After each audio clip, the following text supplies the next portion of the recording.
A desolate gas station on a forgotten Missouri backroad becomes the flashpoint where racism and power collide with justice. When an arrogant sheriff's deputy decides to harass a black woman who's just passing through, he has no idea she's the FBI Midwest Division chief, and in less than 3 minutes, his entire career and corrupt system are about to crumble beneath the weight of her determination. The sun hung lazily above the treeline on that sweltering summer afternoon, casting golden rays across the weathered rooftops of a small Missouri town. The air was thick with heat and the persistent hum of cicadas, creating that peculiar stillness that seems to stretch time itself. Alexandra Reynolds had been driving for hours, cutting through farmland, tiny crossroad communities, and quiet stretches of pine forest where silence was so complete you could almost hear your thoughts echo. She wasn't dressed like anyone important, just jeans, a charcoal jacket, dark sunglasses, and the kind of quiet confidence that made people look twice. To any casual observer, she appeared to be nothing more than a tired woman in her early 50s stopping for gas before completing the final leg of her journey home. But what no one could see, what only a select few individuals in Washington, D.C. truly knew, was that Alexandra was the FBI's Midwest Division chief. She was the woman who had dismantled a dozen major criminal networks, taken down drug organizations stretching from Chicago to the Gulf Coast, and stood eye to eye with governors in crisis rooms. Today, however, she simply wanted gas, perhaps a cold drink, and to get home before sunset. She pulled her black SUV into the cracked lot of an old gas station off Route 24. The kind of place where paint peeled from the signs, the soda machines tilted slightly to one side, and the air carried faint traces of motor oil and pine. A rusted pickup sat in the far corner, windows half down with country music drifting out, but otherwise the lot was deserted. Alexandra stepped out, stretched her back, and removed the gas cap. She had just begun filling the tank when the crunch of gravel broke the quiet. A Livingston County Sheriff's cruiser rolled in slowly, tires crackling against the loose stones. Alexandra didn't look up, didn't flinch.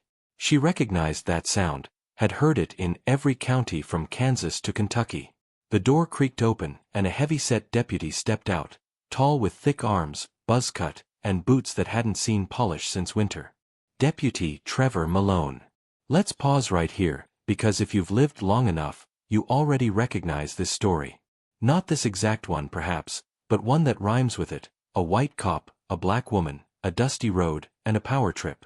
Alexandra could sense what was coming before he even opened his mouth. "You lost, ma'am." His voice dragged like gravel. He didn't smile. Alexandra turned slowly and deliberately, keeping her hands where he could see them. "Just getting gas," she said, her voice even, friendly but firm. He looked her up and down as though she had stolen the vehicle she'd arrived in. "Let me see some ID." She held his gaze, calm as still water. "May I ask what the issue is, deputy?"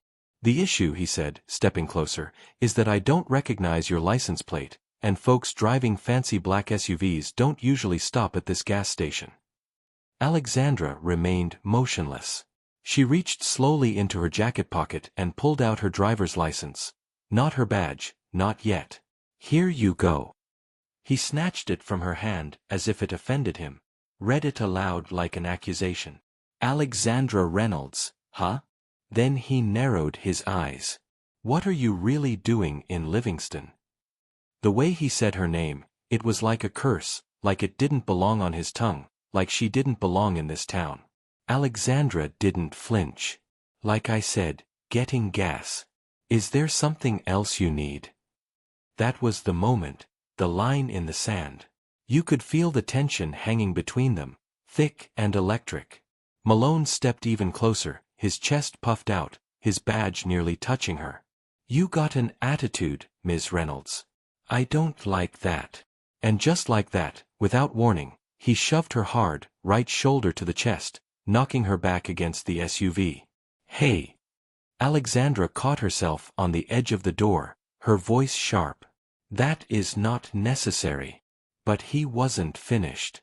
He leaned into the open passenger door and started rifling through her glove compartment without permission, tossing aside receipts, sunglasses, a half-eaten protein bar, as if he had every right in the world. Alexandra's pulse quickened, but she didn't move, not yet. Years in the field had taught her one rule above all others: survive first, respond later. My registration's in there, she said, trying to de-escalate. Top folder. He found it, crumpled it in one fist, and turned on her as if she'd spat in his face. Then he did it. He raised one heavy boot, and before she could react, before she could even blink, he kicked her hard, right in the shin. The crack echoed across the parking lot. Alexandra collapsed with a gasp, the gravel tearing through her jeans, her knee burning as it slammed against the ground. The pump clanked behind her, the nozzle still dripping fuel. Malone loomed over her, smirking as if he'd just taken out the trash. "That's where you belong," he said, eyes narrow. "Stay down." And then he turned away as if it was over, as if nothing had happened. But here's the part that matters most. Alexandra didn't stay down. She gritted her teeth, pressed her palm into the gravel, and forced herself upright. Slowly, carefully. Her knee throbbed like fire, her shin already swelling beneath the denim. Blood seeped through the tear in her jeans, but her face remained stone. Not a flicker of pain showed. Across the lot, a teenage boy who had been stacking crates outside the gas station froze mid-motion. He held his phone low, the lens barely visible above his hand, recording the scene, shaky but clear. Malone either didn't notice or didn't care. He climbed back into his cruiser, slammed the door, and revved the engine in a final insult. The tires spat gravel as he peeled out of the lot, dust clouds curling behind him. Alexandra stood alone, breath shallow, heart pounding, her ID still lying in the dirt. She bent down to pick it up, brushing it off with fingers that trembled just slightly. Her phone buzzed in her jacket. One glance at the screen and everything shifted. The caller ID, Ramirez, Director Ops, Secure. Alexandra answered, her voice like steel wrapped in velvet. "This is Reynolds." "Alex, are you all right?" came the voice from the other end, sharp with concern. "We've got a flag. Body cam footage just popped a geofence alert. Something happened in Livingston." She didn't hesitate. "Deputy assaulted me. Kicked me. It's on a civilian's phone. I want Malone's full file, complaints, disciplinary record, partner list. Now." There was a pause, then a quiet, "On it." She hung up, slid her phone back into her pocket, and smiled just slightly. Not the smile of someone amused, but the smile of someone who knew exactly what storm she was about to unleash. Behind her, the camera on the teenager's phone was still recording. He'd stepped closer, uncertain, but his hands were steady now. This wasn't just a video anymore, it was evidence. Alexandra looked at him, her gaze calm, knowing. "Send that footage to the news," she said softly. "To everyone." The kid blinked, nodded. She turned back to her SUV, limped the last few steps. Her hands were scraped, her knee screamed in pain, and the heat shimmered in waves off the pavement. But inside her, a fire had just been lit. Because Trevor Malone had made a mistake. He thought he'd just roughed up some woman passing through, but what he didn't know, what he never saw coming, was that he'd kicked the FBI Midwest Division chief. And she was about to kick back. Hard. 3 minutes. That's all it took. Just 3 minutes between that boot hitting her shin and the gears of a much larger machine beginning to turn. Alexandra didn't drive off right away. She stood there beside her SUV, one hand braced against the door, the other gently massaging the ache in her leg. The pain was there, sharp and pulsing, but it was the insult that cut deeper. She wasn't new to this kind of hate. She'd lived with it, worked through it, outlasted it. But there was something about the casualness of it all, the way he kicked her like she wasn't a person at all, just some obstacle in his way. That's what stayed with her. The teenager who had filmed the incident walked over slowly. He was thin, barely 17, with wide eyes and hands still shaking. He held out his phone as if it were something sacred. "I got the whole thing," he said. "I didn't know what else to do." Alexandra took a breath, looked him straight in the eyes, and gave him a nod that conveyed more than words could. "You did good," she told him. "Make sure it goes everywhere." She slid behind the wheel of her SUV, the leather seat warm against her back, her mind already shifting into command mode. This wasn't personal anymore, it was professional. And that made it dangerous for him. She pulled her phone from her pocket and found the contact she rarely used unless it was serious. Daniel Rivera, Deputy Director of Intelligence Coordination. The call connected on the second ring. "Alex," he said, voice tight. "We got pings. You okay?" "Not even close," she answered. "Pull everything on Deputy Trevor Malone, Livingston County. I want every complaint, every bit of dust swept under the rug. Civilian recording just went online. This one's going to burn." "Copy that," he said without hesitation. "What happened?" "He kicked me," she said. "In broad daylight at a gas station. Thought I was just some black woman passing through."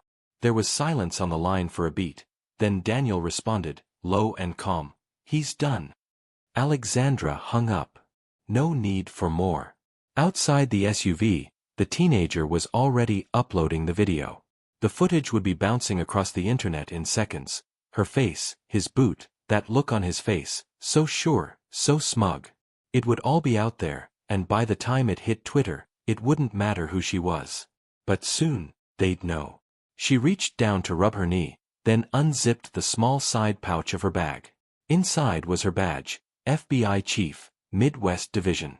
It gleamed in the dimming light, as if it had a voice of its own.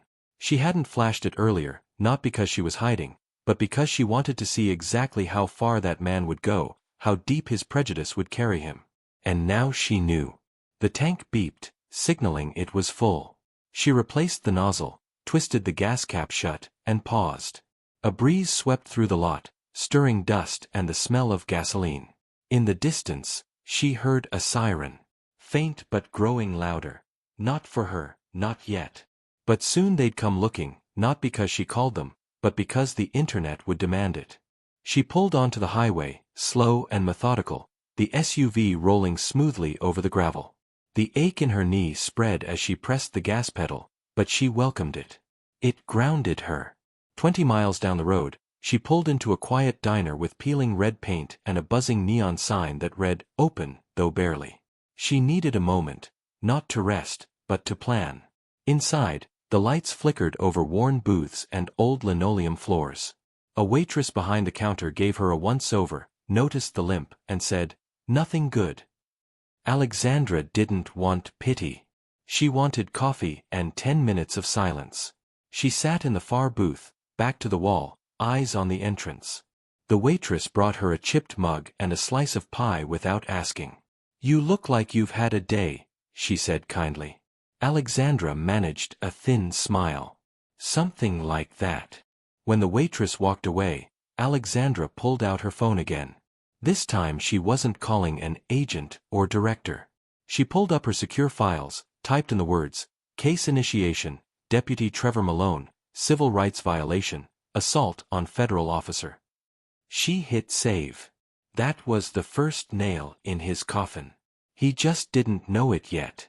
It didn't take long. By the time Alexandra finished her slice of pie and drained her second cup of black coffee, the video was already everywhere. It started small, just a few retweets from local high schoolers who knew the kid that filmed it, then a repost on a Missouri community page. But within an hour, it exploded. TikTok, Reddit, Twitter, Facebook, it was on every platform like wildfire. That boot slamming into her shin, her falling onto the gravel, Malone's smirk, his voice saying, "That's where you belong." It all played out again and again, captioned with everything from, "This is America," to, "She's somebody. Just wait." The world didn't know who she was yet, but they knew what they were seeing. And they were furious. By the time Alexandra stepped back outside the diner, her phone was vibrating non-stop. Daniel had texted, "You're viral. Video's got 1 million hits already. Then Malone's name is trending. Got your file. You want the highlights or the full dirt?" She typed back one word, "Both." He called her 2 minutes later. 6 years on the force, Daniel said, his voice low. Malone's got 4 excessive force complaints, all closed. 3 involved black men under 30. One was a Latina nurse he pulled over for a busted taillight and tried to arrest for resisting. All dismissed. Alexandra's jaw tensed. And get this, he continued. Sheriff's Department backed him every time. Supervisor Rachel Simmons, elected 3 terms, runs unopposed, tight with the county commission. Never once filed a disciplinary report that stuck. Alexandra didn't speak for a moment. She was just staring out at the empty road, the neon diner sign flickering behind her as if it couldn't decide whether to stay on or off. They'll try to bury it, she said finally. Daniel didn't argue. But it's too late. Video's out, story's hot. News vans are probably halfway to Livingston already. Alexandra nodded to herself, mostly. Then let's make sure they don't get the chance. She hung up and climbed back into her SUV, her limp more noticeable now. Her knee had stiffened while she sat. She winced as she moved but didn't slow down. She was already thinking ahead, planning her next 3 steps. That's how she'd always survived. Stay calm, stay sharp, stay 5 moves ahead of the chaos. By the time she hit the next exit, her inbox was flooded. Journalists, activists, former field agents she hadn't spoken to in years, all asking the same question. Is that really you in the video? She ignored them for now. Instead, she sent an encrypted message straight to the Bureau's legal division. Need internal file access on Sheriff Rachel Simmons. All deputies assigned to her unit. Last 10 years of complaints, resolved or not. 10 minutes later, a reply pinged back. Working on it. Director wants to be briefed. He's not happy. Alexandra smirked. That was something. The sun had dipped below the treeline now, leaving the highway bathed in long shadows. Her SUV's headlights caught dust swirling on the road like ghosts. She turned on the radio. Every station was already buzzing with the story. A video circulating online shows what appears to be a sheriff's deputy assaulting a black woman at a gas station. Civil rights attorneys are calling for immediate investigation into the Livingston County Sheriff's Office. The woman has not yet been identified, but sources suggest she may have federal law enforcement ties. Alexandra turned the volume down and kept driving. She knew what was coming next. The calls, the press conferences, the excuses, the half-hearted apologies from officials who'd spent years ignoring this exact behavior. They'd pretend to be shocked. They always did. But she wasn't here for shock. She was here for results. She pulled into a small roadside motel just past the county line, checked in under a different name, paid in cash. Old habits. She didn't need eyes on her tonight, not until she had all her pieces in place. The room was basic, a twin bed, a dusty lamp, a TV that probably hadn't worked since the Bush administration. But it had Wi-Fi and a lock that worked. She set her laptop on the small table and opened the folder Daniel had sent. Malone's record, photos, scanned complaints, civilian witness reports that were never followed up. One woman had even written a letter to the editor 3 years ago describing him as hostile, aggressive, and drunk with power. No one had published it. And now here they were. Alexandra created a new document, titled it Livingston Pattern of Misconduct, Preliminary Findings. She typed for the next hour, her knee iced with a rolled-up towel from the bathroom, her phone buzzing every few minutes with updates, articles, mentions, noise. She tuned it all out. Every word she typed was a brick in the wall she was building, not just around Malone, but around the entire rotten foundation beneath him. Because that kick wasn't just an assault, it was a window. And now she planned to rip the whole frame wide open. Alexandra didn't sleep that night. Not really. Maybe she closed her eyes for 20 minutes on top of the motel blanket, but her mind never stopped moving. Because now this wasn't just about Malone. It never really had been. No, that man was just the tip of something deeper, meaner. Around 4:15 a.m., she poured herself a motel coffee that tasted like rust and asphalt and opened a second file Daniel had just uploaded.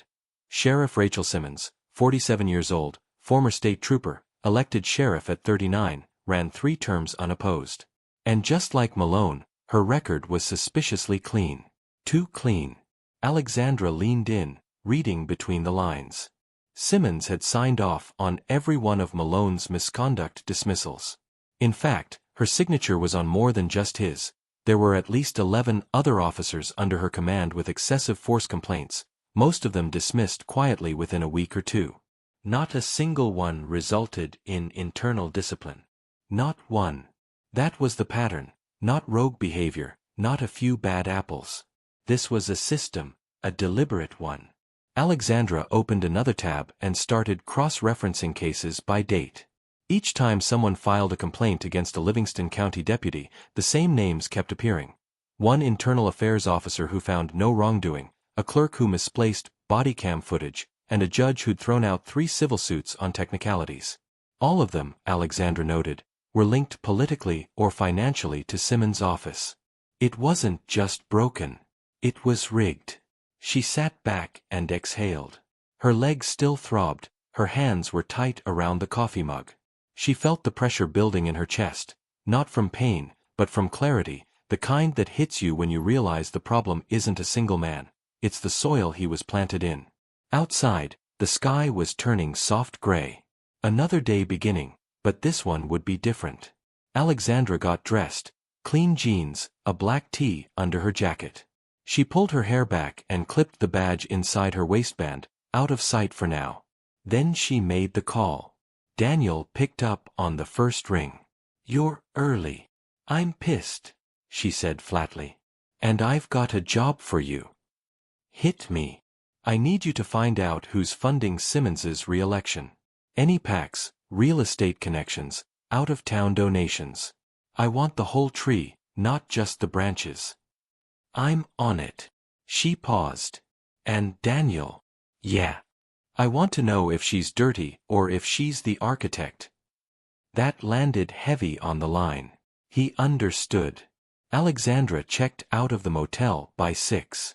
The manager didn't look up from his crossword puzzle. That was fine. She didn't need attention. Not yet. The first news van she passed was parked outside the gas station, the same spot where Malone had kicked her down just 24 hours ago. A reporter stood by the pumps, holding a mic, talking into the morning sun. The clip would hit every screen in America by lunch. Alexandra drove past without slowing down. At 7:30, she pulled into the FBI field office outside of Jefferson City, walked in with no announcement, just the badge flash, firm eye contact, and a tone that didn't invite questions. She took an unused conference room in the back and opened her laptop. Within the hour, Daniel delivered campaign finance records, donation logs, internal memos. Sheriff Simmons was being propped up by 2 local construction firms, a third-party security company, and a retired judge who now ran a community relations board that hadn't filed a public report in 5 years. All of them had benefited from contracts awarded through the sheriff's office, construction deals, surveillance equipment upgrades, even food service contracts at the county jail. Every connection lined up like dominoes. Alexandra stared at the names one by one, then opened a new document. This one wasn't for the FBI, it wasn't for the press, it was for her. She titled it Network, and then she started to build it. Malone at the bottom, Simmons above him, the internal affairs officer, the judge, the clerk, the donors, a whole web of enablers. Every time she added a name, she felt something shift inside her. It wasn't revenge, it wasn't even rage anymore, it was duty, pure and simple. This wasn't going to be a headline. This was going to be a reckoning. Just after noon, Alexandra stepped outside for the first time in hours. She needed air, clarity. The sky was bluer than it had any right to be. She sat on the steps, phone in hand, watching as notifications poured in. A civil rights lawyer from Atlanta, a senator's aide asking for a statement, a national news anchor requesting a live interview. She ignored them all. She wasn't ready to talk. She was still gathering her fire. Back inside, she made one more call, this time to a woman named Lisa Merritt, a federal prosecutor Alexandra had worked with years ago on a corruption case in Kansas City. Lisa picked up with a weary, "Hello? It's Reynolds," Alexandra said. Lisa straightened up instantly. "Oh, I saw the video. Didn't know it was you until this morning." "Yeah, it was me." "You all right?" "No," Alexandra said. But I will be. Listen, I'm putting together something, a network, and I need your help when it's ready. There was a beat of silence, then Lisa answered. You name it. Alexandra ended the call. The walls were closing in now, on them. And she was just getting started.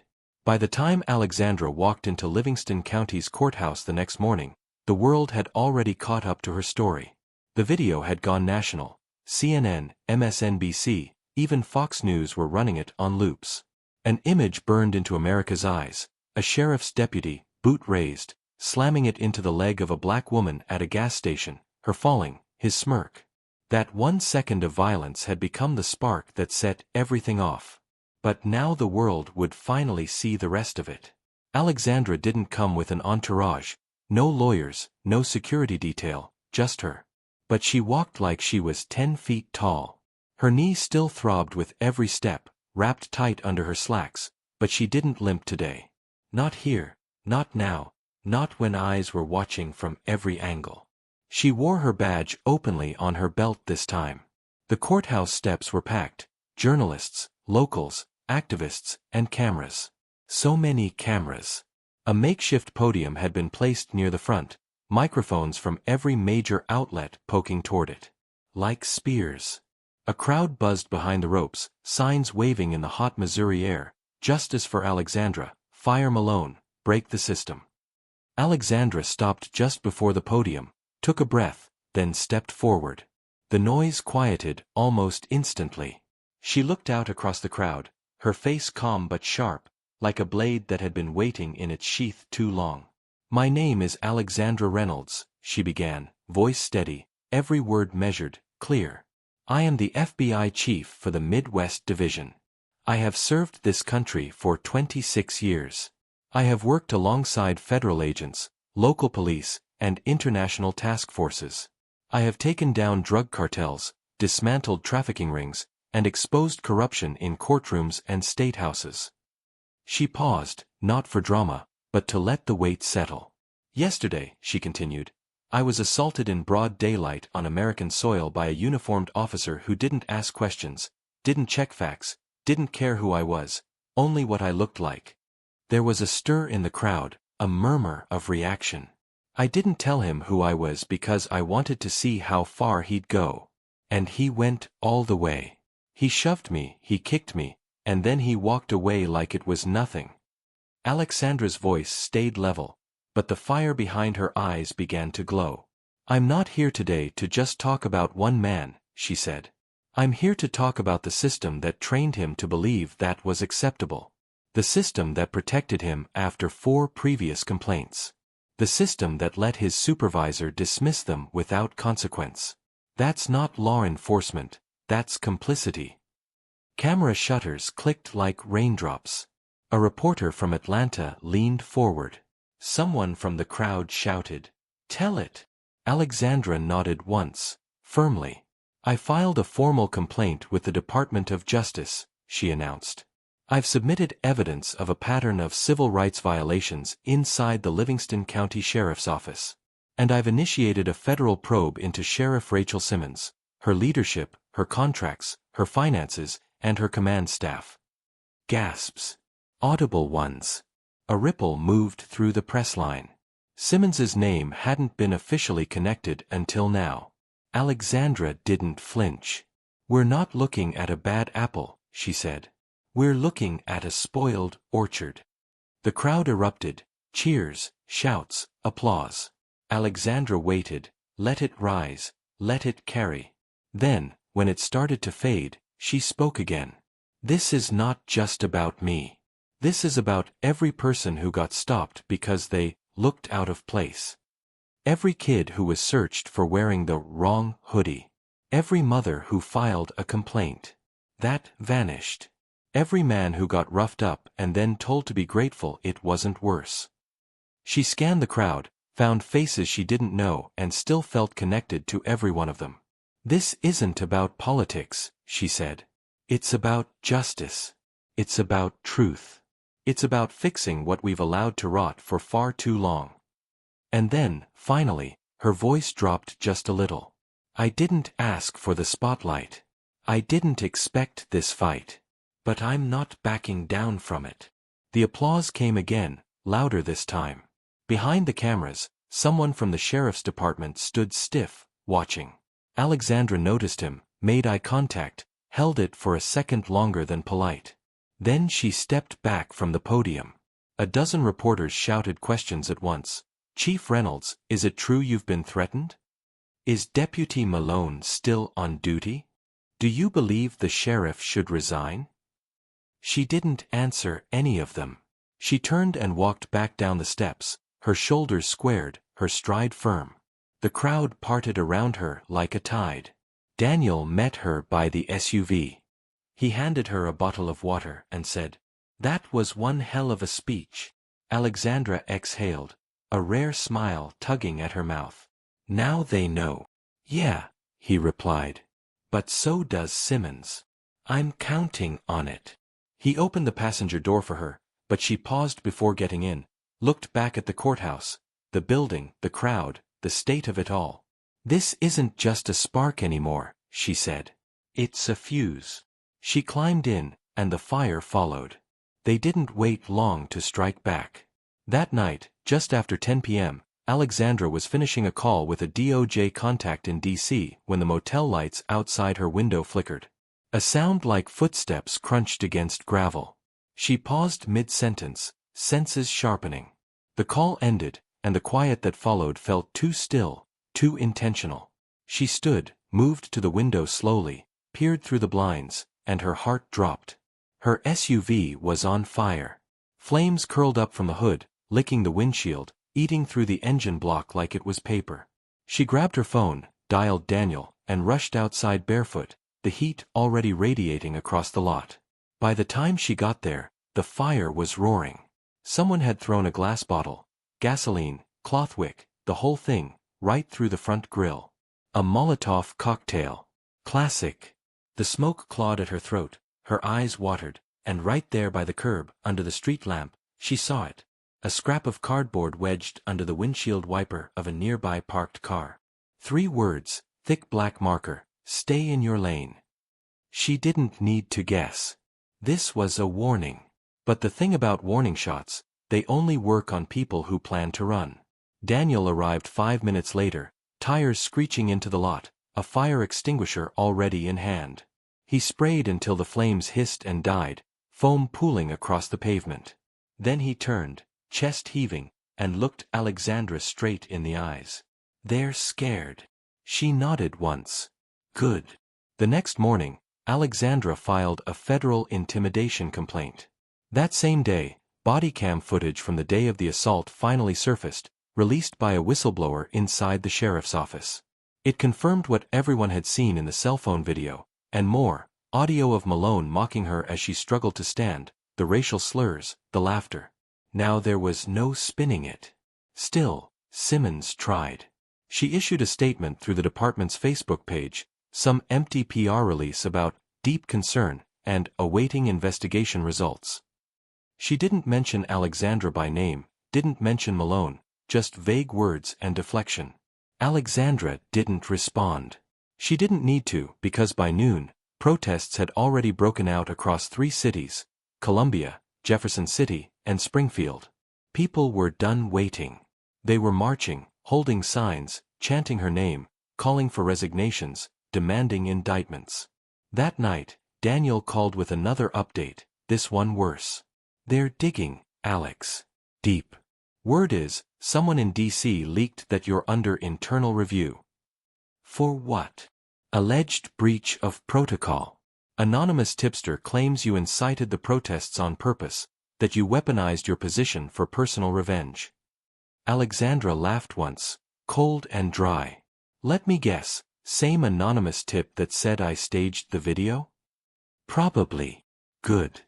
Let them try." But later that evening, something hit harder than she expected. A second message, this time through encrypted FBI channels, arrived in her inbox. Notification of temporary suspension, effective immediately. No badge, no access, no authority. Alexandra stared at the screen in silence. They'd pulled her, just like that. No hearing, no questioning, just gone. She stood from her desk, walked to the bathroom, stared at herself in the mirror. Her reflection looked the same, but inside, she felt it, that knot in her chest. Not defeat, not even anger. Resolve. She wasn't done. They wanted her silent, so now she'd get louder. She called Daniel. Time to go public. You sure? Yes. Full release, body cam footage, emails, the whole thing. Leak it all. And they did. That night, a trusted journalist at a national outlet ran the entire package. Front page story, unedited clips, screenshots, timelines, the pattern Alexandra had uncovered inside Livingston. They didn't use her name in the byline, but everyone knew it was her voice narrating the rot, exposing the connections, calling out the silence. The response was nuclear. Senators issued statements. Civil rights groups demanded DOJ oversight. The hashtag Justice for Alexandra trended for 48 straight hours. And while Alexandra herself was off duty, technically without a badge, her message had reached farther than any authority ever could. But the other side wasn't done. 2 nights later, she returned to her room after a strategy call and found the door kicked in, drawers emptied, mattress slashed, laptop smashed. Her duffel bag had been gutted, files torn. One photo, an old one of her nephew, shredded in 2 and left on the bed. This wasn't just a warning. It was personal now. She called Daniel, her voice razor sharp. They're trying to erase me. They won't. No, she said, because I'm going to erase them first. She swept the room for bugs, checked the doorframe, secured the window with a chair, then sat back at the desk and pulled out her backup phone. She still had contacts, still had reach. Her badge may have been clipped, but her memory, her intel, was still sharp as hell. That night, she stayed up building again, not just a case, a takedown. Not just of Malone, of every cog in the machine. And when morning came, she didn't feel tired. She felt ready. Alexandra didn't run. She didn't hide. And she sure as hell didn't break. By the time the sun rose over Missouri, she'd already showered, changed clothes, and set up shop in a new location. A small rental cabin tucked behind a bait shop off an old county road. No one knew she was there except Daniel, and that's exactly how she wanted it. She needed a place to plan her next move because it was time to stop reacting, time to flip the game. They'd kicked in her door, burned her car, smeared her name, suspended her badge. They'd come at her with fire, lies, and fear. Now she was going to hit back with facts. The whistleblower who had leaked the body cam footage had also sent something else, a copy of an internal memo buried deep inside the Livingston County server. It was dated 6 months earlier and written by an officer who had since been reassigned out of state. Deputy Malone recommended for temporary leave pending review of escalating use of force patterns. Sheriff Simmons overruled. No follow-up initiated. There it was in black and white. They knew. They knew he was a problem, and they kept him in the field anyway. Alexandra sent the memo to Lisa Merritt, the federal prosecutor she trusted most. Then she called Daniel. Ready? She asked. Always. We're setting the trap. She explained her idea, a controlled leak, fake intel, a breadcrumb trail dropped through burner accounts and encrypted forums. A whisper that Alexandra would be meeting with a DOJ special investigator in a local courthouse, bringing damning documents to the table. The rumor would reach the sheriff's crew within hours. That's what they counted on.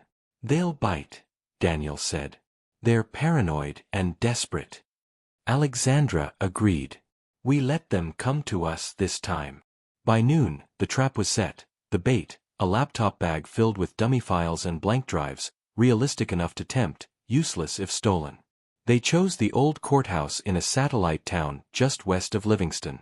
It hadn't been used for years but still stood tall with rusted metal doors and faded paint. Alexandra sat inside on the 3rd floor, near a broken window.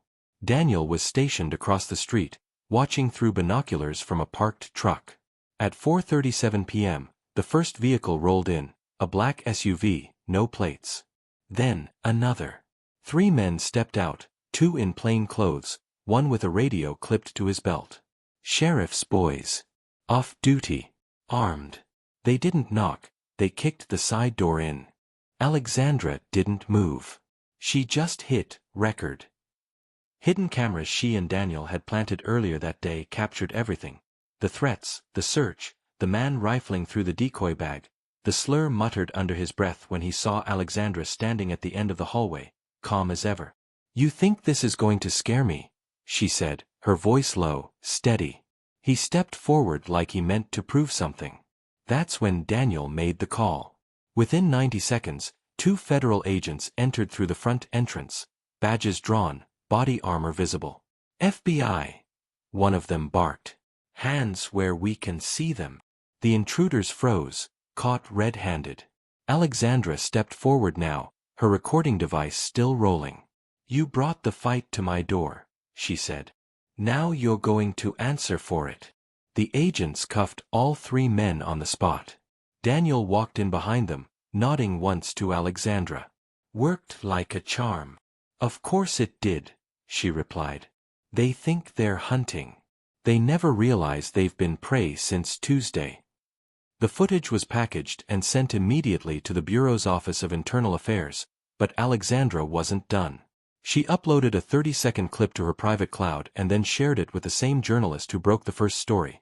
No names, no faces, just sound and shadows, and one clear, angry voice saying, "She's done, you hear me? Done."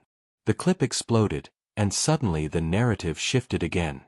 Now it wasn't just a viral video of a racist cop. Now it was organized retaliation against a federal officer. The DOJ had no choice but to issue a response. They called for a special investigation into the Livingston County Sheriff's Department. Simmons was placed on administrative leave pending review, Deputy Malone still suspended. Alexandra read the headlines from the cabin that night. Daniel poured her a coffee and handed it to her with a grin. "You just turned their ambush into a federal raid." She smiled for the first time in days. It was real, not a smirk, not a strategic front, a real moment of satisfaction. But she knew it wasn't over. It never ended with the first crack. She sat back in the creaky wooden chair, glanced at her bandaged leg, and flexed her fingers. "Now," she said, "we go after the people who gave the orders."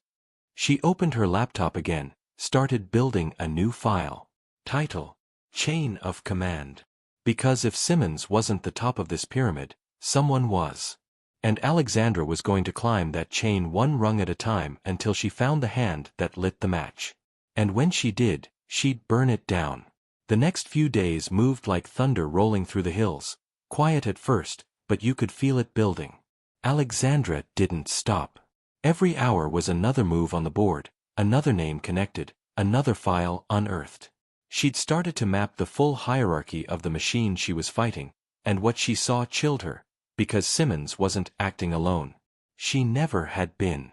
There was a name that kept popping up in email threads, vendor contracts, and private donation records: State Senator William Harrison. Retired cop. Known ally of law enforcement, but with a reputation for backroom deals and old-school politics. On the surface, he looked clean.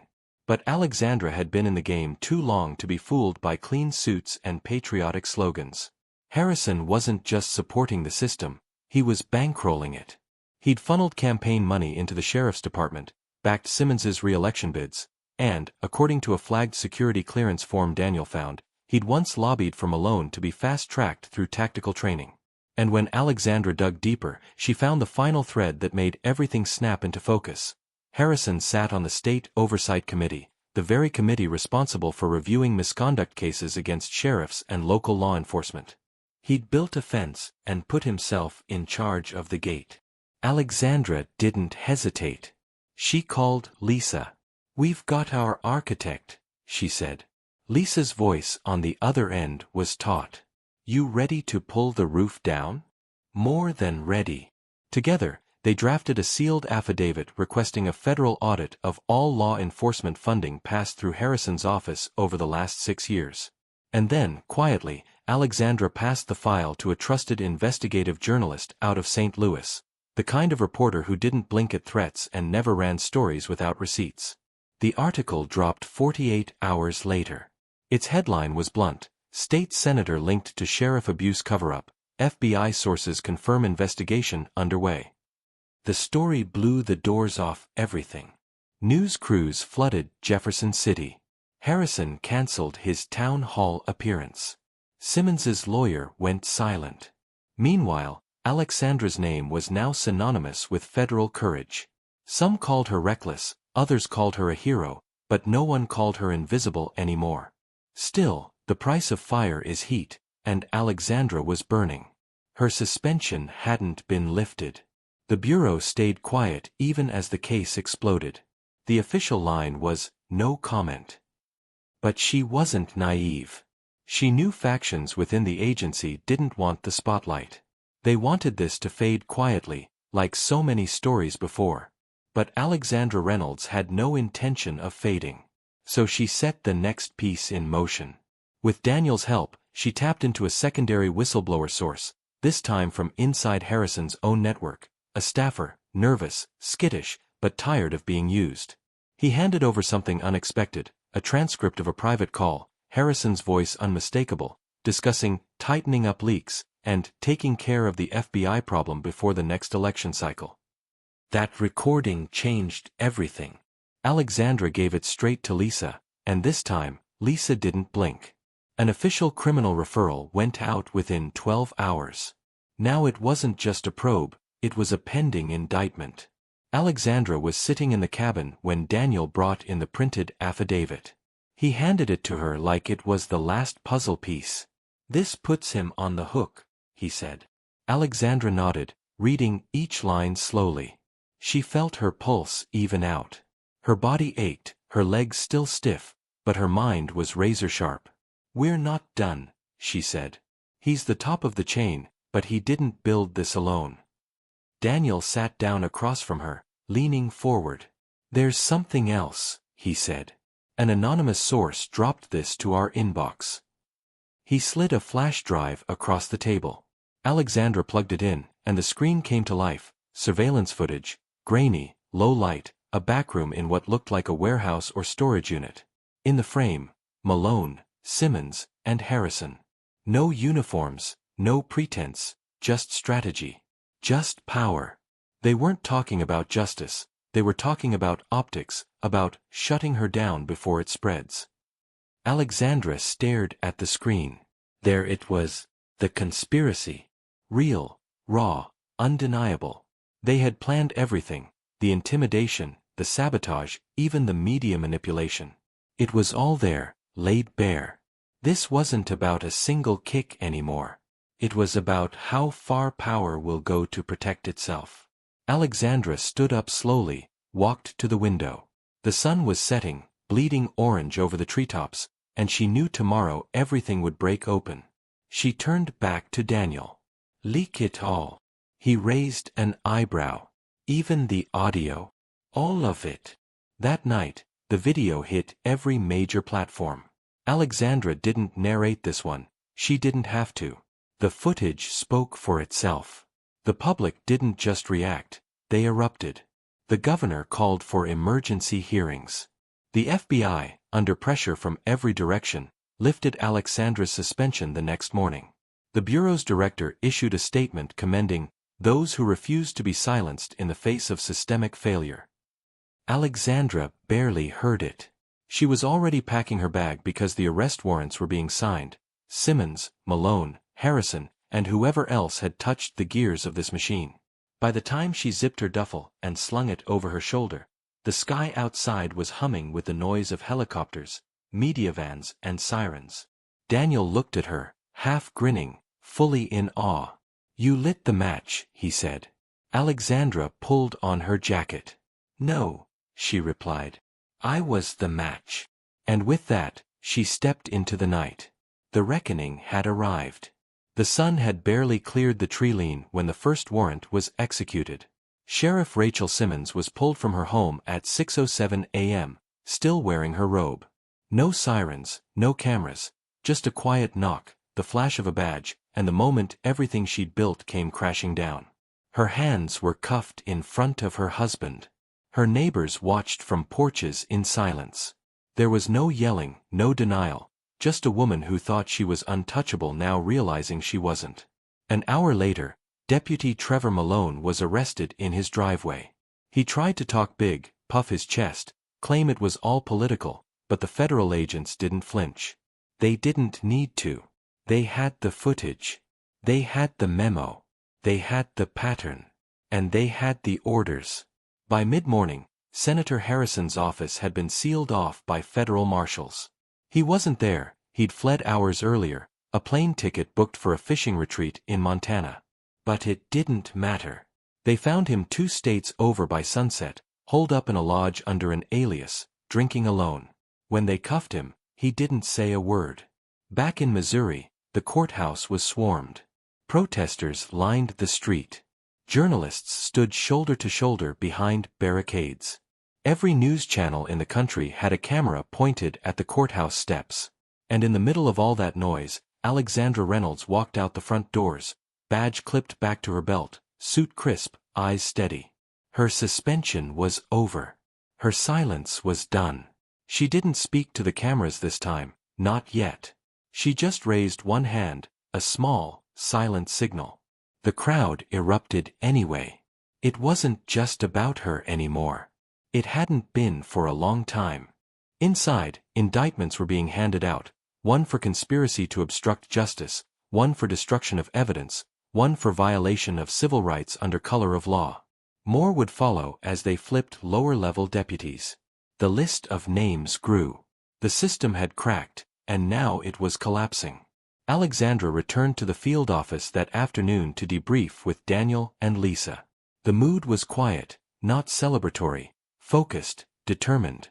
Because they all knew what people watching from the outside didn't, this wasn't the end. This was the part where power tries to survive. And survival makes monsters dangerous. The FBI had issued protection orders for both Alexandra and Daniel, but she declined a security detail, not out of pride but principle. She'd spent too long in the shadows of bureaucracy. She wasn't hiding anymore. That night, she drove herself home for the first time in a week, her own driveway, her own porch light, the same oak tree swaying in the breeze. But it all felt different. Heavier. She stepped inside, dropped her keys on the table, and stood there in the silence for a long moment. No alerts, no calls, just quiet, the kind that made space for reflection. She sat down, poured a glass of water, and turned on the TV. Harrison's mugshot filled the screen. Next to it, a news ticker ran, FBI official identified as source in corruption crackdown. Her name, her title, her voice from one of the leaked recordings played on a loop. She turned the volume down. It was happening so fast now, even she struggled to keep up. That same night, someone firebombed the front lobby of the Livingston County Sheriff's Office. No one was hurt, but it sent a message. Not all the rot was gone, and not everyone was ready to let it go quietly. Daniel called her 5 minutes after the story broke. "We've got a problem." She didn't ask what. She just said, "Where?" He gave her the address, an old warehouse listed under a shell company tied to one of Harrison's donors, the same one who'd bid on the county jail food contracts. Surveillance showed unusual movement, lights, deliveries, armed men guarding the perimeter. A fallback base. Alexandra didn't wait. She called in a warrant. The raid was executed just past midnight. They found hard drives, unregistered weapons, burner phones, and folders. Actual printed folders containing surveillance photos of Alexandra, of Daniel, even Lisa. Photos taken in public, at cafes, outside courtrooms. Notes scribbled in the margins. This wasn't just corruption. It was an operation. And Alexandra had become the primary target. By morning, headlines screamed, FBI whistleblower targeted in retaliation plot. The backlash was immediate. The governor requested federal oversight of Livingston County's entire justice system. DOJ teams were dispatched. Alexandra was asked to testify in front of a Senate panel. She didn't hesitate. She stood before the chamber in a navy suit, her left leg still bandaged beneath the fabric, and spoke with the kind of clarity only pain can shape. This wasn't one man. It wasn't one sheriff or one senator, she told them. It was a structure. And structures don't crumble unless you dig at their foundation. Her words made national news, but they also made her a bigger target. That night, she found a note taped to her apartment door, just 3 words scrawled in thick marker, "We see you." She took it down calmly, folded it, tucked it into her pocket like it was nothing. Because it was nothing compared to what she'd already faced. 3 words were dust. Still, she knew it wasn't over. Every system that's exposed tries to rebuild itself, hide the scars, replace one face with another. That's the nature of rot. It clings. It waits. But Alexandra wasn't going anywhere. She returned to her desk the next morning and got back to work. No fanfare, no press, just another coffee, another stack of reports, another lead to chase. Because somewhere out there, another version of Malone was walking free, another Simmons signing off, another Harrison pulling strings behind a velvet curtain. She would find them. And next time, she wouldn't wait to be kicked. She'd strike first. Because Alexandra Reynolds had become more than just a badge, more than just the woman in that viral video. She was the storm that followed. And she wasn't done. Not by a long shot. Alexandra knew the fight would never truly be over. You don't pull the curtain back on a system that old, that entrenched, and expect it to go quietly. But she didn't expect what came next. It happened on a Wednesday, quiet morning. She was walking out of a strategy meeting with DOJ analysts, her badge clipped back where it belonged, when her phone buzzed in her pocket. An encrypted ping from Daniel, 1 word, move. She didn't stop to question it. Years of instinct took over. She crossed the street, ducked into the back of a parked delivery van, and was gone before the black SUV came around the corner, windows tinted, plates missing. It idled outside the federal building for less than 30 seconds, then sped off. They were still watching her. Still tracking. And not just on foot. 2 days later, Alexandra got a visit from a federal cyber investigator out of Quantico, a young agent, nervous, holding a folder like it was on fire. "We found something embedded in your secure badge," he told her. "Low-frequency beacon. Military grade. Could have been triggered remotely." She stared at the agent for a long moment. "I've been tagged."